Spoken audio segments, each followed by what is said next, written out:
Drilling a hole into a brick wall is quite simple if you follow two rules. Firstly, use the correct drill bit, and secondly, use a drill set to the hammer or impact function.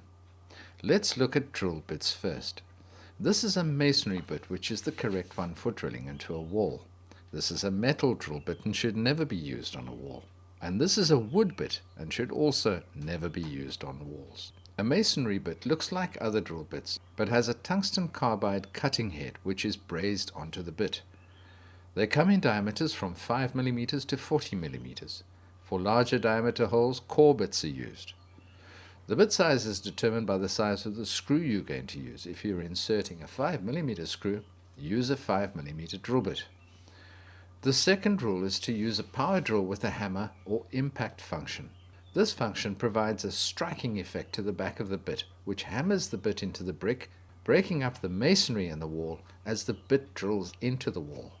You can use an electric drill or a battery-operated drill that has sufficient power. So, to begin, mark the place where you want to drill the hole. Place a damp cloth below to catch the dust that will come out of the hole. Choose a bit of the correct size. When the hole is being drilled, it will usually be filled with a wall plug, into which a screw can be inserted. If you're not sure how wide your screw is, first select a wall plug that partners with your screw.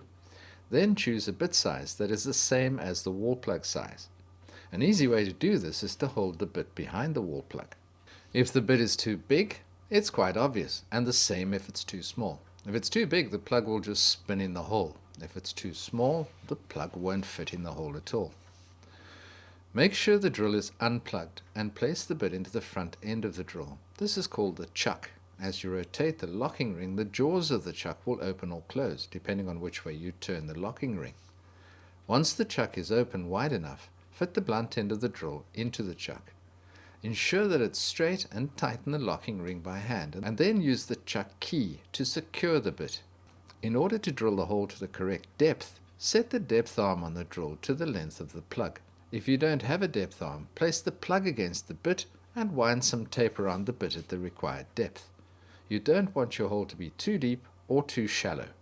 Set the drill to the forward position and set the torque to maximum by turning the torque adjustment collar to the maximum level, which is used for drilling holes.